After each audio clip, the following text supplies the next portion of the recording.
اعوذ باللہ من الشیطان الرجیم، بسم اللہ الرحمن الرحیم۔ روزنامہ الفضل انٹرنیشنل، ہفتہ 29 اپریل 2023۔ شوال ایک ماہ مبارک۔ از فراز مجوکا صاحب۔ حضرت صلی اللہ علیہ وسلم کا طریق تھا کہ شوال کے مہینے میں عید کا دن گزرنے کے بعد 6 روزے رکھتے تھے۔ اس طریق کا احیاء ہماری جماعت کا فرض ہے۔ حضرت مسلم موعود رضی اللہ تعالیٰ عنہ۔ اللہ تعالیٰ رب العالمین ہے۔ اس نے انسان کی روحانی اور جسمانی ترقی کے مواقع بہم پہنچائے ہیں۔ یہ مواقع مختص الزمان یا مختص المکان نہیں۔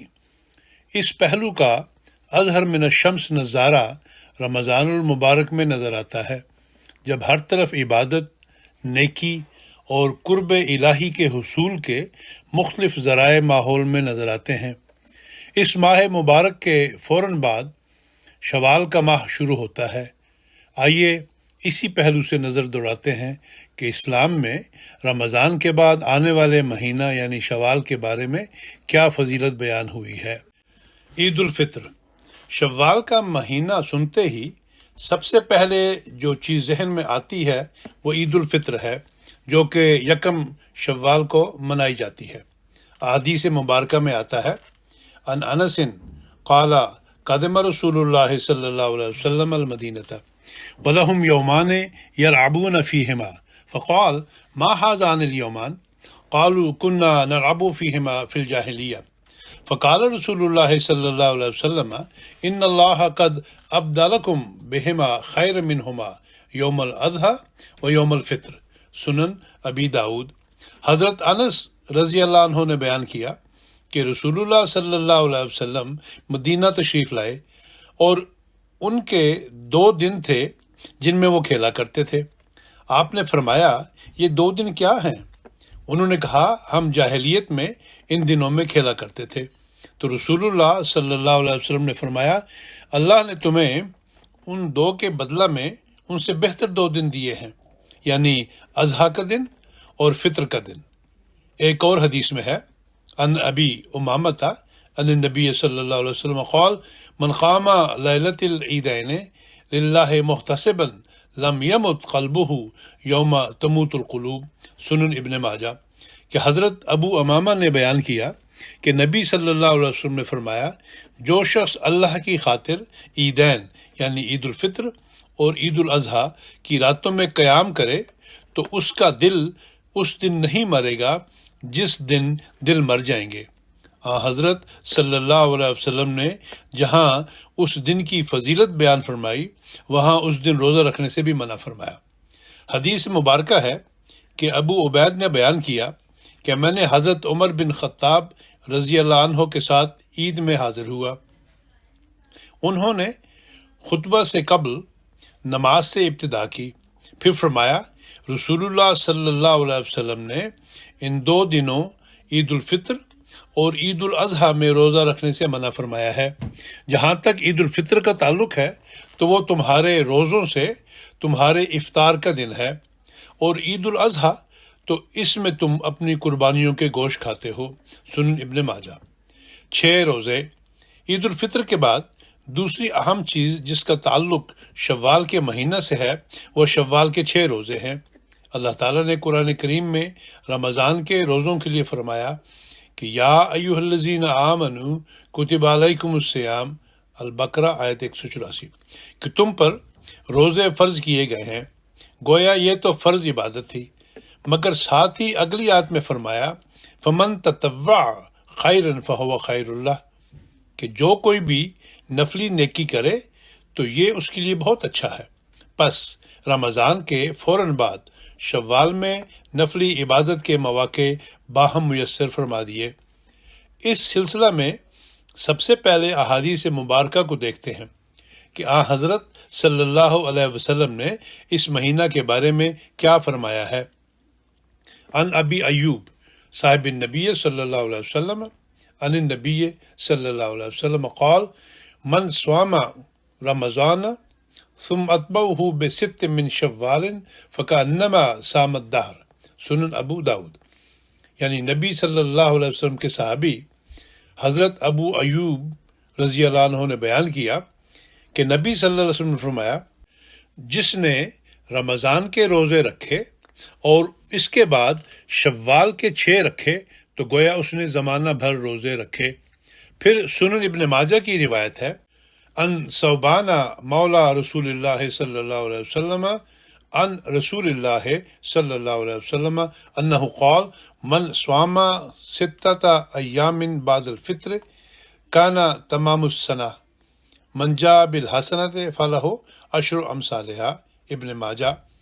یعنی رسول اللہ صلی اللہ علیہ وسلم کے آزاد کردہ غلام حضرت ثوبان سے روایت ہے کہ رسول اللہ صلی اللہ علیہ وسلم نے فرمایا، جس نے عید یعنی فطر کے بعد 6 روزے رکھے تو یہ پورا سال ہو گیا، جو نیکی کرے تو اس کے لیے اس کا 10 گنا اجر ہے۔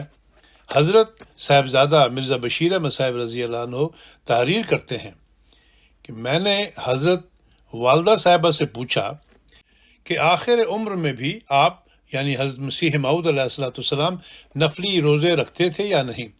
والدہ صاحبہ نے کہا کہ آخر عمر میں بھی آپ روزے رکھا کرتے تھے، خصوصاً شوال کے 6 روزے التزام کے ساتھ رکھتے تھے، اور جب کبھی آپ کو کسی خاص کام کے متعلق دعا کرنا ہوتی تھی تو آپ روزہ رکھتے تھے۔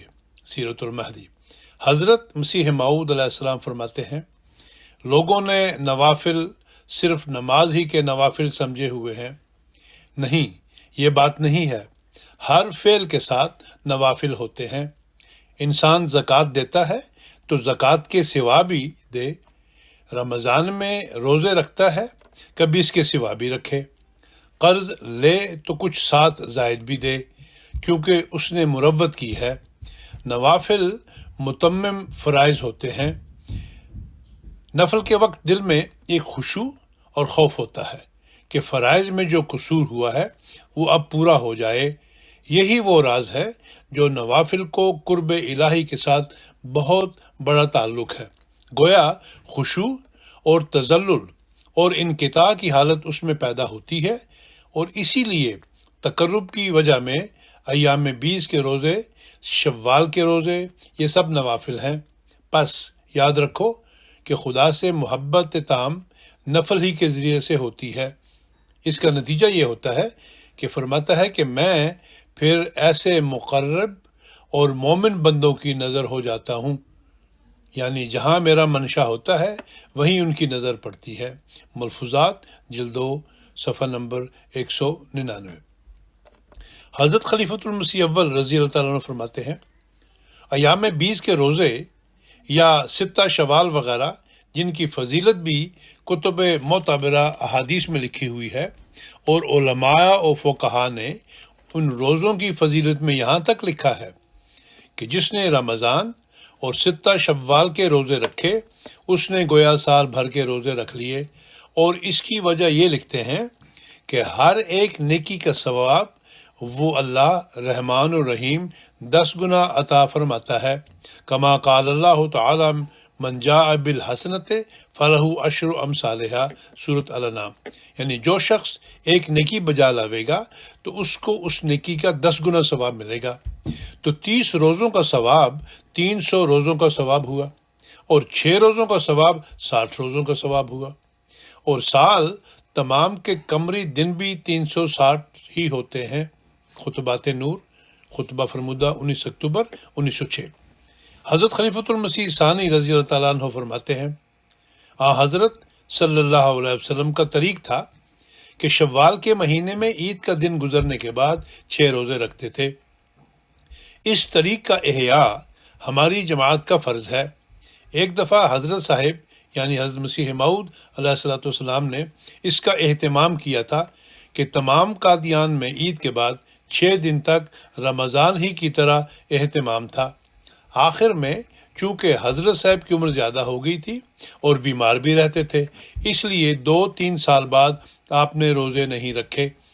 جن لوگوں کو علم نہ ہو وہ سن لیں، اور جو غفلت میں ہوں وہ ہوشیار ہو جائیں کہ سوائے ان کے جو بیمار اور کمزور ہونے کی وجہ سے معذور ہیں 6 روزے رکھیں۔ اگر مسلسل نہ رکھ سکیں تو وقفہ ڈال کر بھی رکھ سکتے ہیں۔ خطبہ عید الفطر 29 مئی 1922۔ اب ایک سوال یہ باقی ہے کہ کیا اگر رمضان میں کچھ روزے کسی بھی وجہ سے رہ گئے ہوں تو کیا پہلے وہ رکھنے چاہیے اور پھر شوال کے روزے رکھنے چاہیے، یا شوال کے روزے ان رہ جانے والے روزوں سے ہٹ کر بھی رکھے جا سکتے ہیں؟ اس کا جواب حضرت خلیفۃ المسیح الخامس ایدہ اللہ تعالی بنصر العزیز کے الفاظ میں درج ہے۔ آپ فرماتے ہیں، محترم ملک سیف الرحمان صاحب کے فتویٰ سے یہ بات بالکل واضح ہو جاتی ہے کہ شوال کے روزے پہلے رکھے جا سکتے ہیں اور فرض روزے بعد میں۔ اس ضمن میں احادیث بھی واضح ہیں، ان کی روشنی میں فتویٰ دیا جا سکتا ہے۔ الفضل انٹرنیشنل 11 نومبر تا 17 نومبر 2005۔ حضرت عائشہ رضی اللہ عنہا سے اس سلسلہ میں ان الفاظ میں روایت ملتی ہے، قد یکون علی الصوم من رمضان فما استطیع ان اقضی الا فی شعبان، صحیح بخاری۔ یعنی حضرت عائشہ رضی اللہ عنہ بیان فرماتی ہیں کہ مجھ پر رمضان کے روزے ہوتے تھے تو میں طاقت نہ رکھتی تھی کہ انہیں پورا کروں مگر شعبان میں۔ شوال میں شادی بیاہ۔ تیسرا پہلو شوال میں نکاح کے بارے میں آتا ہے۔ اسلام سے قبل لوگ شوال میں نکاح کو برا سمجھتے تھے۔ اس کے بارے میں مختلف روایات ملتی ہیں۔ طبقات ابن سعد میں ہے، وقال ابو عاصم انما کرہ الناس ان يدخلوا النساء فی شوال لطاعون وقع فی شوال فی الزمن الاول، طبقات ابن سعد۔ یعنی ابو عاصم نے کہا کہ لوگ شوال میں نکاح اور شادی کو ناپسند کرتے تھے کیونکہ پہلے زمانہ میں شوال میں طاعون پھیلا تھا۔ صحیح مسلم میں یہ روایت ہے کہ ان عائشہ قالت تزوجنی رسول اللہ صلی اللہ علیہ وسلم فی شوال وبنا بی فی شوال فای النساء رسول اللہ صلی اللہ علیہ وسلم کان احظى عنده منی قال وكانت عائشة تستحب ان تدخل نساءها فی شوال، صحیح مسلم۔ حضرت عائشہ رضی اللہ عنہ نے بیان فرمایا کہ مجھ سے رسول اللہ صلی اللہ علیہ وسلم نے ماہ شوال میں نکاح کیا تھا اور شوال میں ہی میری رخصتی ہوئی، پس رسول اللہ صلی اللہ علیہ وسلم کی کون سی بیوی آپ کے پاس مجھ سے زیادہ نصیب والی ہوئی؟ راوی کہتے ہیں حضرت عائشہ رضی اللہ عنہ پسند کرتی تھیں کہ ان کے خاندان کی عورتوں کی رخصتی شوال میں ہو۔ اعتکاف۔ شوال کی ایک خصوصیت یہ بھی ہے کہ اس ماہ میں آن حضرت صلی اللہ علیہ وسلم نے اعتکاف بھی فرمایا ہے۔ صحیح بخاری میں روایت ہے کہ حضرت عائشہ رضی اللہ عنہ نے بیان کیا کہ نبی صلی اللہ علیہ وسلم رمضان کے آخری عشرہ میں اعتکاف کیا کرتے تھے اور میں آپ کے لیے ایک خیمہ لگا دیتی، آپ صبح کی نماز پڑھتے پھر اس میں تشریف لے جاتے۔ حضرت حفصہ رضی اللہ عنہ نے حضرت عائشہ رضی اللہ عنہ سے اجازت چاہی کہ وہ خیمہ لگا لیں، انہوں نے ان کو اجازت دے دی تو یعنی حضرت حفصہ نے خیمہ لگا لیا۔ جب حضرت زینب بن جحش نے دیکھا تو انہوں نے ایک اور خیمہ لگا لیا۔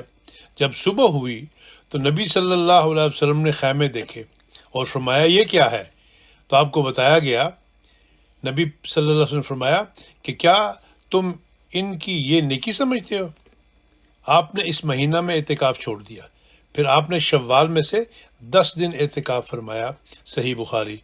حضرت خلیفۃ المسیح الخامس ایدہ اللہ تعالی بنصر العزیز اس روایت کا ذکر کر کے فرماتے ہیں، یہ دیکھا دیکھی والی نیکیاں بدعات بن جاتی ہیں۔ آپ صلی اللہ علیہ وسلم برداشت نہ کر سکتے تھے کہ بدعات پھیلیں۔